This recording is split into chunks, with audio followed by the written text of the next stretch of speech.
اعوذ باللہ من الشیطان الرجیم، بسم اللہ الرحمن الرحیم۔ یہ عاجز یونیفارم سول کوڈ کے تعلق سے کچھ گزارشات رکھنا چاہ رہا ہے۔ سب سے پہلے عرض گزارش ہے، یہ UCC یونیفارم سول کوڈ یہ ہے کیا؟ یہ دراصل ہمارا یونیورسل شریعت کوڈ جو ہے، شریعہ کوڈ، اس کی مخالفت میں ہے۔ یونیورسل شریعہ دراصل اگر کتابی شکل میں اگر ہم آسان انداز میں دیکھیں تو فتاوی عالمگیری جو کتاب ہے وہ اس میں ہر چیز ہماری شریعت کی تفصیل کے ساتھ جمع تھی اور وہ امپلیمنٹ نافذ تھی۔ انگریز کے ہندوستان میں قدم جمانے سے پہلے فتاوی عالمگیری چلتی تھی۔ فتاوی عالمگیری میں ہمارے شریعت میں 8 چیزیں بہت اہم ہیں۔ 8 حدود اللہ ہے، 4 حدود اللہ اجتماعی کلیکٹیو زندگی میں ہے ہماری، اور 4 انفرادی پرسنل زندگی میں ہے۔ 4 جو اجتماعی زندگی میں ہے وہ ہے، نمبر 1 حدود اللہ میں سے زنا کا ارتکاب کرنا، نمبر 2 زنا کی تہمت لگانا، نمبر 3 شراب کا پینا، نمبر 4 چوری کرنا۔ یہ 4 حدود اللہ ہے۔ اس میں وہی حکم نافذ ہوتا جو اللہ سبحانہ وتعالیٰ کا ہے، اس لیے کہ یہ اللہ کی حدود ہے۔ حدود دراصل اس چیز کو کہتے ہیں، اس کا خلاصہ یہ ہے، ایک حدیث قدسی میں یہ وارد ہوا ہے کہ اللہ سبحانہ وتعالیٰ اپنے حدود کو واضح کرتے ہوئے اللہ سبحانہ وتعالیٰ فرما رہے ہیں کہ حدود اللہ شاہی چراہ گاہ ہے، خبردار شاہی چراہ گاہ کے قریب بھی نہ بھٹکنا۔ تو یہ حدود اللہ سبحانہ وتعالیٰ کے خاص شاہی چراہ گاہ ہے۔ اجتماعی زندگی میں یہ 4 ہے جو ابھی گزرے، اور انفرادی زندگی میں 4 یہ ہے، اعتکاف کی حالت میں مباشرت کرنا، میراث کی تقسیم، اس کے کلیات و جزیات، اور طلاق کا مسئلہ، اس کے کلیات و جزیات، یہ بھی حدود اللہ ہے۔ اور حدود اللہ میں سے 4 جو ہے وہ ہے روزے کے اوقات، صیام کے اوقات، سحری اور افطار کے۔ اسی لیے علماء اکرام اس میں بہت ہی محتاط رہنے کے لیے ہمیں احتیاط کا وقت دیتے ہیں۔ تو بہرحال یہ انفرادی زندگی میں 4 حدود اللہ ہے، اجتماعی زندگی میں وہ 4 ہے جو ابھی گزرے، اور اس کے علاوہ شریعت میں قصاص ہے۔ قصاص کے بعد تیسرا درجہ ہمارے شریعت میں ہوتا ہے تعزیرات کا۔ تعزیرات کا قاضی، اہل علم، فقہاء کرام اپنے ثوابدید پر اس کو حل کرتے ہیں۔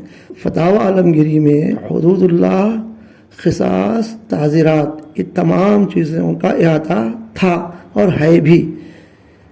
اس کا نفاذ ہندوستان میں ہمارے چل رہا تھا۔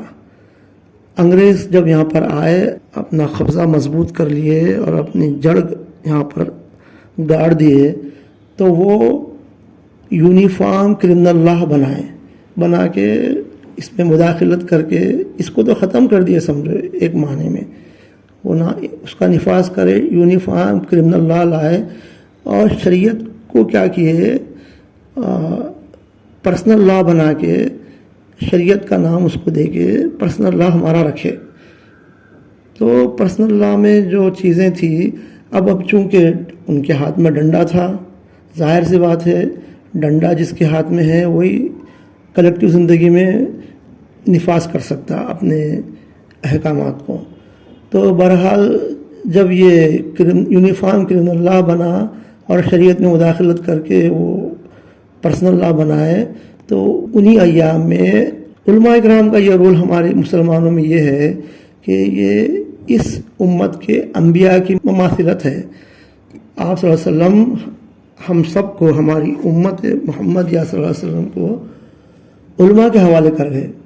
تو علماء ورثۃ الانبیاء ہے، تو علماء اکرام میں سے بڑے عالم دین شاہ عبدالعزیز محدث دہلوی جب دیکھے کہ یہ شریعت میں دخل ہوا تو وہ فتویٰ صادر کر دیے کہ ہندوستان کے مسلمان اب رخصت کی زندگی نہیں جی سکتے، ان کو عزیمت کی زندگی جینا ہے اور عزیمت کا کام کرنا ہے۔ اب یہاں سے رخصت ختم۔ رخصت یہ ہوتا کہ ہم ہر وقت دیکھتے ہیں ہمارے ہر شعبے میں کہ جب ہمیں سہولت ہوتی ہے، آرام امن ہوتا ہے تو ہم کبھی رخصت لے لیتے ہیں، مگر ایمرجنسی میں ہم کو رخصت نہیں ملتی۔ تو اسی طرح اس امت کے اوپر سے رخصت ختم ہو گئی، تو ان کا فتویٰ صادر ہوا۔ اب جو بھی کوشش علماء کرام کیے ہیں اپنے طرف سے، اللہ قبول کرے ان کی خدمات کو، تو وہاں سے یہ ہوا کہ ہم دیکھ لیے کہ اب یہ ہمارے بس کی بات نہیں ہے۔ بہرحال اس کے بعد مرور زمانہ کے ساتھ ساتھ تبدیلیاں آتی گئی، تو اب جو ہمارا پرسنل لا تھا، جو کلیکٹو زندگی سے ہٹ کے انفرادی زندگی میں جو ہمارے احکامات تھے، انگریز بھی یہ کیا کہ بولا کہ تم مسلمان اپنے علماء کرام کی نگرانی میں اپنا پرسنل لا پہ عمل کرو۔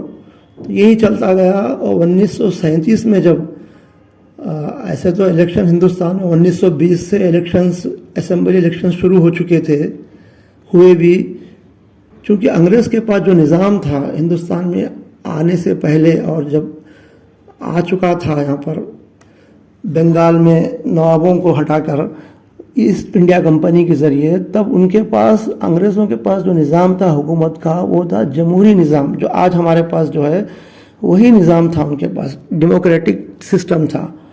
اگرچہ کہ بادشاہ بھی تھا تو وہ بس گورنر کی طرح، پریسیڈنٹ کی طرح تھا۔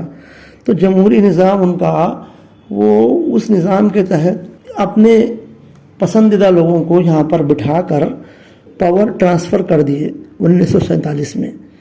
انگریز یہاں سے گئے اور ہم آزاد ہوئے، یہ ہم کو سبق پڑھایا جاتا ہے، مگر حقیقت میں تاریخ میں ایسا تو نظر نہیں آتا۔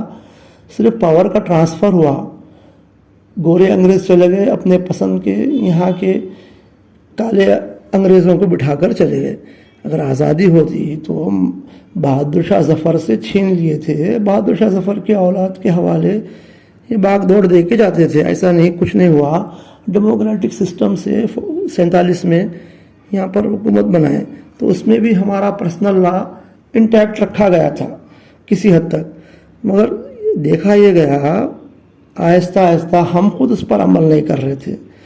جیسے کہ ہمارے پرسنل لا میں جو ہمارے معاملات تھے، قرض خواہ کا، قرض دار کا مسئلہ ہو، زمین کا مسئلہ ہو، معاہدے کا مسئلہ ہو، اگریمنٹ کا، یا نکاح طلاق کا مسئلہ ہو، طلاق کا، کسی بھی مسائل میں ہم جب بھی کچھ ہمارا تنازع ہوتا تھا آپس میں، 47 سے دیکھا جا رہا ہے، ہم لوگ ہمارے پرسنل لا کے تحت اس کو حل نہیں کرتے۔ ہم خود جو ہے یونیفارم سول لا کے تحت اب کمپلینٹ کرتے، وہاں جاتے، کورٹ کچہری کا دستک دیتے، وہاں پر یونیفارم سول لا کے تحت ہمارا فیصلہ ہوتا، وہی چلتا ہوا آ رہا۔ اسی کی وجہ سے ہماری کوتاہی سمجھو یا ہماری شامت سمجھو، ہم اپنا آہستہ آہستہ کلیکٹیو لیول پر، تو انگریز کے زمانے سے ہمارا فتح عالمگیری کا نظام ختم ہو گیا۔ اب جو تھا اس میں ہم عملی کمزوریاں ہم دکھائے، نہ ہمیں کوئی رہنمائی، ہمارے علماء کی رہنمائی برابر ہوئی نہیں، پتہ نہیں، ایسا لگتا کہ نہیں ہوئی۔ یہ ہوا کہ آہستہ آہستہ حال حال میں کچھ سال پہلے شاہ بانو کا کیس ہوا۔ شاہ بانو کون؟ ایک مسلم خاتون، اس کا طلاق ہوا، اور طلاق ہونے کے بعد بھی عدت ختم ہوئی، جو بھی تھا شرعی اعتبار سے پرسنل لا کے تحت ہوا تھا، اس کا شوہر دیا تھا، مگر وہ مسلم خاتون عدالت کے پاس گئی یونیفارم سول لا کے تحت اپنا فیصلہ کرانے کے لیے۔ ان کا فیصلہ آیا کہ مینٹیننس جو کچھ وقتی طور پر جو ہے اعتراض ہوا، مگر اصل میں یہی چل رہا آج بھی۔ بہرحال اس کے بعد دیکھے کہ مسلمان جو ہے، مسلم عملی کمزوریوں میں آپس میں گتم گتا ہے، تو دشمن کو موقع ملا، اور وہ آہستہ آہستہ ہمارے پرسنل لا میں دخل دینا شروع کیا۔ پہلے جیسا کہ ایک چھوٹی سی شادی کے لڑکی کی عمر دیکھ لیجئے، 18 سال کا ہمارے اوپر لزوم لگا دیے، اور ہم قبول کر لیے اس کو، نہیں لڑکی کو اعلیٰ تعلیم دینا ہے بھائی، 18 سال سے پہلے تعلیم نہیں ہوتی، ٹھیک ہے۔ تو ہم، جبکہ شریعت کے حساب سے 18 سال تعلیم غلط ہے، پرسنل لا میں مخالفت ہوئی. وہاں سے ہوتے ہوتے دیکھے کہ بھئی محرم کے بغیر خاتون کا فریضہ حج ادا نہیں ہو سکتا. اب عازمین حج کے لیے خاتون کے لیے ضروری ہے کہ محرم ساتھ میں سفر میں رکھے. اب یہاں کے حکام فتویٰ دے دیے. تاغوتی فتویٰ یہ آیا کہ بھئی محرم کو غیر محرم کے ساتھ بھی جانے کا ادھیکار ہے، پاور ہے. تو اب دیکھیے حال میں عازمین حج کا جہاز کیرلا سے پورے عورتوں کا گیا، تو عورتیں خوشی سے اپنے بغیر محرم کے حج کا سفر کر رہے ہیں. تو یہ شریعت میں دخل، پرسنل لا میں دخل نہیں تو کیا ہے؟ اب وہ لوگ بولے کہ بھئی نہیں، مساجدوں میں عورتوں کو بھی لاؤ. فقہ حنفی کے تحت مساجدوں میں عورتوں کو لانا فتنہ ہے، مگر چونکہ امت میں اختلافی جماعت ایک بن چکی تھی، وہ جماعت غیر مقلدین کی وہ خوشیاں منائی کہ بھئی چلو ہمارے پسند کا فیصلہ آیا. یہ بھی پرسنل لا میں مداخلت تھی، کچھ نہیں کرے ہم. اس کے بعد میں اب یہ آیا کہ مسجدوں میں خواتین کو لانے کی اجازت دو. اب غیر مقلدین چونکہ ان کا مسلک مخالفت ہی ہے امت میں، وہ خوشیاں منا رہے ہیں، تو اب ہمارے حنفی علماء کرام بھی مساجدوں میں عورتوں کا انتظام شروع کر دیے. تو آہستہ آہستہ پھر اس کے بعد 3 طلاق کا مسئلہ بھی اس بیچ میں ایک آیا. غیر مقلد خوشیاں منائیں، 3 طلاق ہمارے اوپر لگا دیے، اس میں بھی مداخلت ہوئی. تو مداخلت روز بروز پرسنل لا میں ہوتی جا رہی ہے. ہم تماشا دیکھ رہے ہیں. پہلے تو کلیکٹیو لیول پہ حدود اللہ پامال ہو گئے، اور انفرادی زندگی میں حدود اللہ پامال. میراث کی تقسیم تو کوئی جماعت الا ماشاء اللہ کوئی ایکسیپشن، کوئی انڈیویجول ہو تو ہو، مگر اجتماعی شکل میں کسی جماعت میں میراث کی تقسیم ہوتی ہی نہیں شریعت کے حدود اللہ کو مد نظر رکھتے ہوئے. تو اتنے ہمارے کرتوتوں کے بعد اب ہم امید لگا رہے ہیں کہ ہمارے اوپر یونیفارم سول لا لگ جائے گا. یونیفارم سول کوڈ کیا کرے گا؟ سب کچھ کر چکا آلریڈی. ہم خود اپنے ہاتھوں سے اپنے پیروں پہ کھلاڑی مار لیے. اب ہوگا بڑی مشکل سے 17-18 کی جگہ 21 سال ہوگی غالباً، اور عورتوں کو مینٹیننس دینا پڑے گا، اور عورتیں بھی طلاق دے سکتی. ایسا کچھ حیوانی قانون ہم پہ مسلط کیا جائے گا. آلریڈی پورے حدود پامال ہو چکے، قصاص ختم ہو گیا، میراث ختم ہو گئی، ہمارے کچھ باقی نہیں رہا. اب یہ جو ہے اس کا طریقہ جو ہمارے کو علماء کرام بتا رہے کہ احتجاج کرو. احتجاج کرنے سے کچھ حل ہونے والا نہیں ہے. طریقہ یہ رہے گا، گزارشات اصل کرنے کی یہ ہے کہ یونس علیہ السلام کے دور کا واقعہ ہمارے لیے عبرت ہے.